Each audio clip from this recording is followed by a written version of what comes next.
What is up, you guys? I hope you're doing well. I'm Fuentes, and in this video we're going to create a cinematic look to our photography. Now, I'm not talking about the classic or the cliche cinematic look that you can see all over Instagram. What I'm trying to achieve is a look referencing the movies that we see on the cinema. Movies like thriller movies like Inception, like Interstellar, like Tinker Tailor Soldier Spy. Those movies have great color grading and great lighting, and well, it's spot on. That's what we want to achieve. Now, we've already analyzed some profiles that kind of replicate the style that we're going for. One of them is Monaris, the other one is Ray Leves, and the other one is Billy Dean. All of them do the same thing. They try to achieve a cinematic look into their photography. So we're going to analyze them, guys. Then we're going to jump into Lightroom, create a base preset depending on the constants that we see on their profiles. And then once we create the base preset, we can go ahead and just play around with the settings to achieve the look that we want. So this video is going to be a bit more casual, guys. I'm just going to take you through my editing process, how I would achieve that cinematic look into my photography. And then I'm just going to show you what I could do to make the cinematic look a bit more emphatic. So let's jump into Instagram, guys. So we have Paola Monaris' profile. Straight away, we can see that's a very cinematic style. One thing that really adds to the cinematic style is the aspect ratio. This is cropped and something apparent to a 21:9 aspect ratio, which is the widescreen that we can see in the cinema or in the movies. And again, one thing that we have to notice is that she shoots basically in New York with not too much harsh sunlight. Everything is very dimmed down. The skin tones are very nicely illuminated, very soft, and that's basically because she's in the middle of the city with those micro shadows or those micro atmospheres that the shadows of the tall buildings project into the people. So no harsh sunlight over here. It's very nicely exposed. So that's the first thing that we want to achieve, guys. We want to achieve a flat and even exposure. We don't want any harsh whites or anything like that. Here we can see that the sky in the background and even this publicity over here isn't completely white. It's quite dimmed down, and the blacks are completely raised. Well, not completely raised, but they are raised, so we can see some information in the dark parts of the image. For example, here we can see the coat and the details on them, guys. So we want a flat exposure, and that we're going to do it in the basic corrections by pulling down the whites and pulling down the highlights and pulling up the shadows, and also in the tone curve with a U shape. Again, another example, very flat photography. Here we can see the background, which is completely dimmed down. Here we can see that the highlights are very dimmed down, so we have a lot of information over here in the background. And also she does add some further retouching with the more advanced tools in Lightroom. I already did a video on my editing process using the brush tool, the gradients, all of that, guys. I'll link it up here if you want to check it out, where I go in depth into the tools that we use to make our photographs really stand out. And here we can see obviously the umbrella and the subject have a bit of brush tool with a bit of decays and a bit of highlights. So that's the thing to remember to make your photography really pop up and stand out from the rest. Okay, now we have this image. This one is shot in a very harsh sunlight. We can see the shadows from the sun is hitting directly the scene. But again, the highlights are very dimmed down. Normally when you shoot a photograph like this, you choose what to expose, or you expose the subject or you expose the dark parts of the image, overexposing and underexposing and vice versa each part when doing that, guys. So that's the magic of shooting raw, guys. You can bring back a lot of the information with the raw files and the information that they have. A raw file contains from 14 to 15 stops of dynamic range. That's a lot of dynamic range. That's why we can bring back so much of the shadows and the highlights in post edition. Of the sun, these parts would be, I guess, overexposed. And also in the shadows, all these parts are very lifted up, so the image is a lot more flat, but we have a lot more information in the shadows as well. Now, one thing that we have to remember, guys, is that cinema cameras, the ones that we're trying to replicate their style or mimic their style, don't have the highest megapixel count, guys. For example, the Arri Alexa, one of the most famous cameras ever used in cinema, has a 7 megapixel sensor. Only 7 megapixel, guys. It only does 2K. It doesn't even do 4K. And those movies are incredible, guys. For example, all Lord of the Rings, well, not all of Lord of the Rings, but some of Lord of the Rings is shot with the Arri Alexa, and still it's a very decent enough image.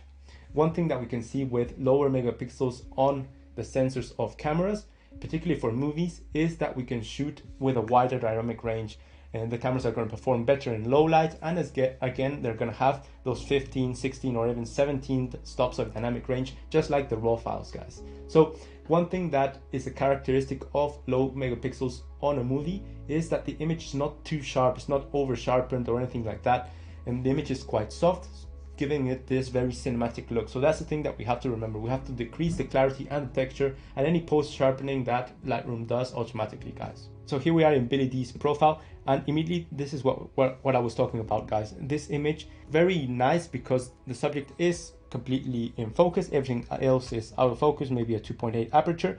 But as we can see, the subject is not completely sharp, guys. That's what I was talking about. Everything is a bit desaturated in general. The greens are desaturated, the blues, everything, just because we're referencing the style from the cinema cameras. Remember that in order to shoot the widest dynamic range that you can in video, you apply a flat picture profile and then you bring back some of the colors. You don't bring back everything, but you do bring back the colors to start editing. So here we have a very desaturated look that gives us that cinematic vibe, and also it's not very sharp. So this portrait in the night of New York, the Chrysler building in the back. Normally this image, I bet before editing, all of this part, the subject, the coat, the people down here were very underexposed, completely black.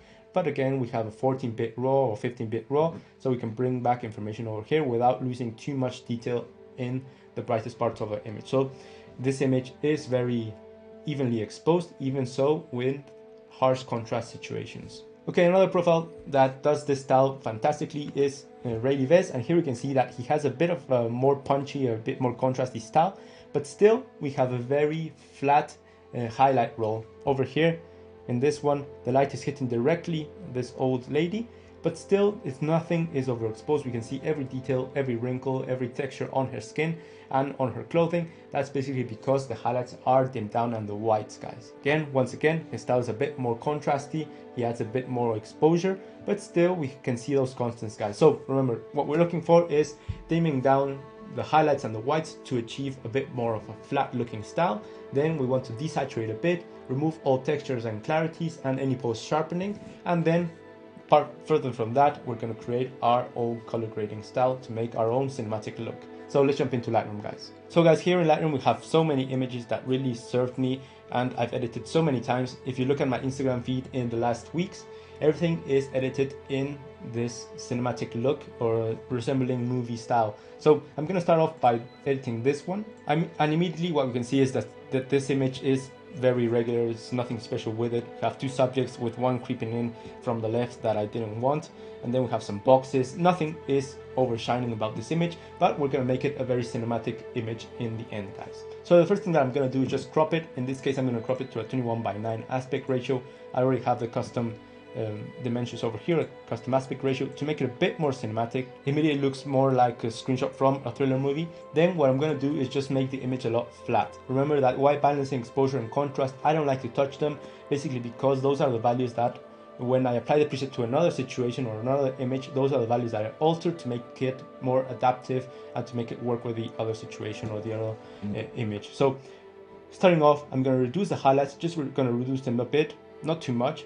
But what I am going to reduce is the whites all the way down to, I think, around the -80, something like that, guys. And immediately we can see that image a lot less punchy. Then the shadows, remember, I'm going to bring up the shadows to make the image a lot flat, all the way to a +70 or more or so, just doing the opposite that we did with the whites. And then the blacks, in this case, I'm going to return them just a bit to achieve a bit more contrast.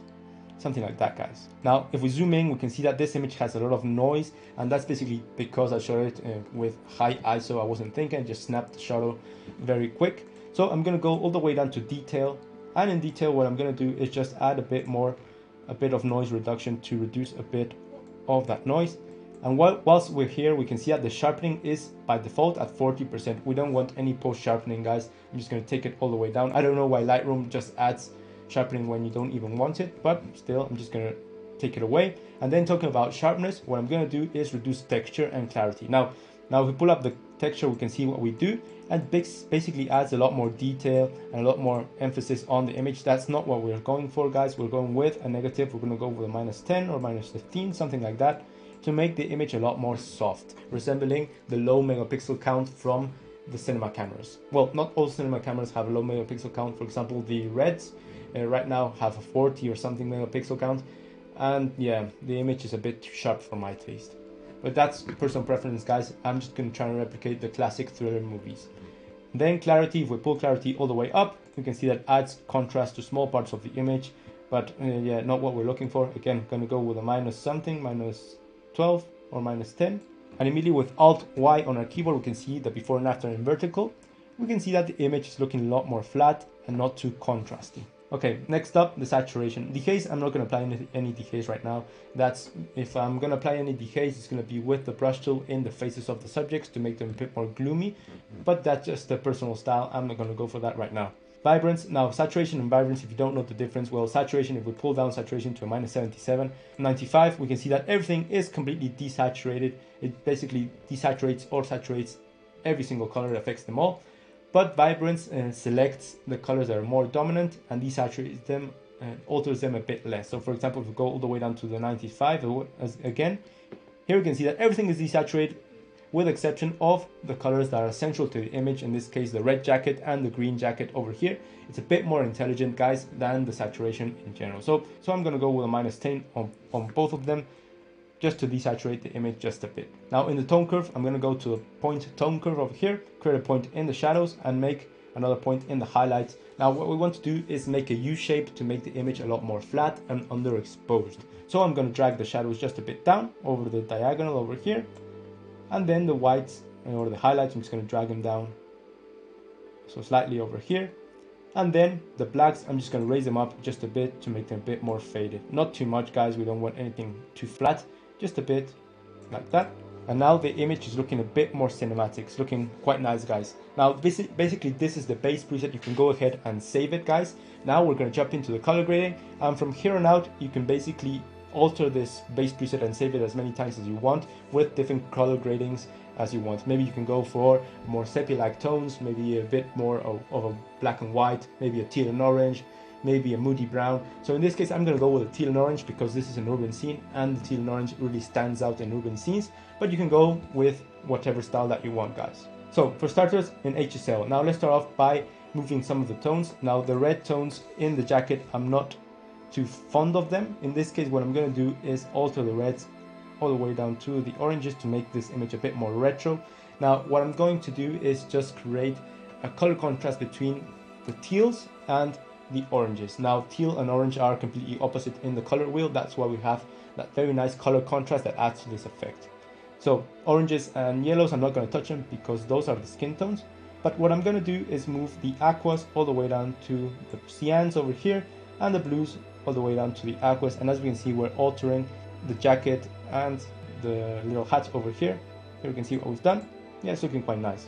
Now in saturation, magentas and purples, I don't like them at all, guys. That will depend on you. I'm just gonna desaturate a bit of the blues and a bit of the aquas, just like that. Happy with that. Now this image in particular is very underexposed, so I'm just gonna correct this image just a bit, just adding a bit more exposure. Okay, now in the color grading, or previously known as split toning. Now here what I want to do is add that teal color. We can add it to the midtones or to the shadows. I don't recommend to add it to the highlights, just kind of looks kind of off. The highlights, I always like to leave them at neutral so they don't affect the light or anything like that, guys. So I'm gonna add it to the shadows. I'm gonna select the teal color over here and a bit of saturation, not too much. Yeah, something like that. And then I'm going to go all the way down to camera calibration, and over here I'm just going to make emphasis on the teal color. So for that, the blue primary, I'm going to move it to the left. As you can see, the reds really start to stand out and the teals also pop up just a bit more and desaturate just a bit. Yeah, just like that. Then I'm going to really make a bit more emphasis on the reds, make them pop just a bit more with the green primary, just moving it to the right, and add a bit more saturation as well as with the red primary. And we can click the calibration on and off and we can see what we've done, and it really adds this lively effect, this very nice effect, retro effect to the teal and orange look. So we can see what we've done. Alt Y to see the vertical comparison over here. Yeah, and it's looking a lot more cinematic in the style. Again, this one has the teal color grading, but that's just my personal preference, guys. But compared to the original, we had very harsh shadows, harsh lighting, and very strange color grading because, well, it was a strange scene in the middle of the night. This one is looking a lot more cinematic. Now, this image is not complete, guys. I would go and add some gradient filters, some brush tools to make the image really pop and do and make emphasis on the central subjects. I already did a video about that. I'm not going to dive in too much, guys. It's just going to be a quick edit, just with a gradient filter over here. Just pull it through the side and reduce a bit of the exposure to take out of the equation all these parts that I'm not interested in having relevance in the image. Maybe I overdid. I'm just going to correct that. I overdid just something like that. Add another one over here to take this third person out of the equation. And she's not a central subject. She's not even in focus. So just decrease a bit of the exposure over here. And then with a brush tool, I'm just going to select the central subjects over here. With O, we can apply and see the mask to see what we're color grading. Yeah, I'm just going to do it a bit quick, guys. I highly recommend you guys to really take your time on this. But in this case, I'm just going to go very fast because of purposes of time. Yeah, okay, something like that, guys. What I want to do is not alter the exposure over here because the exposure really makes it unnatural. What I want to do is just bring back a bit of the highlights and a bit of the white, just a bit, so slightly, so they pop up just a bit more, but it's not too unrealistic. Hit enter, and this is the final result of this image, guys. I think it looks very cinematic. We achieved that softness that we want to achieve. We don't want anything over sharpened or anything like that, and those flat exposures, so we have a bit of information in the shadows, and the highlight roll, it's a bit more even and very cinematic, guys. So here's the before and after, and I think it looks fantastic compared to the original one. A bit more cinematic, a lot more cinematic, guys. So I'm going to save this preset. I'm going to go over here to the presets, create a new preset, and in this case I'm just going to check mark transform as well. Now exposure and contrast, white balancing, remember I'm not going to touch them. Those ones will depend on each image. I'm just going to hit create. Now let's see how the preset performs in other images just quickly, guys. Okay, so here we have this image that we've edited so many times. Let's see, it's going to be under user presets. I'm going to apply the thriller preset, and immediately this image is very blue in comparison to the original one. Just going to pull up a bit of the exposure, and what we can see is that the image is a lot less sharp and a lot more cinematic, guys. It's a lot more flat. Now if we want to remove a bit of the teal color, just going to reduce a bit of the saturation, just like that, yeah, to make it a bit more realistic. Okay, so now we have this one. Let's see how the preset performs. We can see that the original image is very punchy. Now this one is looking quite nice. I'm just going to add a bit more contrast. Immediately we can see that we have a bit more information in the highlights, even though it's a very overcast day. You can see we have a lot more information here in the clouds and in the shadows in general. Over here we don't have any information on these subjects in the shadows. Now maybe for this image the teal and orange look wouldn't be very nice, so I'm just going to reduce a bit of these colors over here, just going to eliminate them. But it's looking a bit more cinematic, a lot more cinematic, a bit less sharp. The flat tones are very nice as well. I would add a bit more contrast for this image, but still it's looking quite nice, guys. So basically that's what I wanted to show you guys, how to achieve that base edit so you can go ahead and create your own cinematic look. But remember, what we want to achieve is those concepts that we saw in those profiles and on the movies, with a very dimmed down highlight roll by reducing the whites all the way down to -75 or 80, a bit of the highlights, and pulling up the shadows so we have a lot more information, a lot more dynamic range, whilst creating that U shape on the tone curve to achieve that flat picture profile that we want to achieve on these images. Then we desaturate just a bit and remove a bit of the texture and clarity, as well as any post sharpening that we add further along. Then you can go ahead and do all the color grading that you want. Now, talking about cinematic styles, guys, I've just released, well, this month I released the Film 1 preset pack, which will be linked down below, and all my photographs that I've edited since then in my Instagram feed are edited with that film look style. So if you want to stick around, guys, I'm just going to show you the content of that cinematic look, or those presets. Basically they are the presets that I use every single day, and well, I have to say they're my favorite presets that I've dedicated most time in them, guys. So if you want to stick around, let's see how those presets perform in my photographs. Okay, now we have this image of the subway just crossing down. This object that we can see is just a reflection of the railing, in where I was just putting the camera to shoot the photograph to make it a bit more stable. But I really like how we have this contrast over here with this dark area, and over here this very yellowish area. So what I want to do is just apply maybe one of the sepias. I'm going to go with the number 6, and then I'm going to alter some of the values, guys. I'm just going to pull up a bit of the exposure. Yeah, it's looking quite nice, guys, but still we have immediately we can see that we have a lot more information over here in the dark parts of the image. But what I want to do is just go ahead with the advanced editing tools. For example, I'm going to add a gradient filter over here, but I'm going to apply it to the negative side to make this part a bit more dark. I don't want too much information on the road over here. Where I want to draw the attention is to the sub. So I'm going to select the brush tool. With O on our keyboard we can apply the mask, and I'm just going to color all this part just a bit randomly, and I'm not going to pull up the exposure. What I want to do is bring back a lot of the highlights. So bring up the highlights, and immediately this image really starts to pop, and a bit of the whites. Yeah, and we can see that before and after, and this image really looks very cinematic with that teal and orange look. So over here, as you can see, we have my film preset pack, and this one has the film preset 5, number 5. You can see the before and after, and this is the before and after, guys. This is the original image shot on field, and as you can see, there's some strange lighting going on, and also there's harsh contrast because we're inside. But with the film preset over here, it's the number 5. You can see that it looks fantastic, guys. It has that cinematic sepia look, but still reducing a bit of that over contrast, and also giving it this very nice faded look effect. Now, if we move into the other ones, number 1 gives it this kind of the same saturation, a bit less saturation, a bit less exposure. Then we have some teal colors over here, some blue. This one is a lot more punchier than number 4. The 5 is the one that we have. The 6 is a very teal color, similar to the one that we did in the tutorial.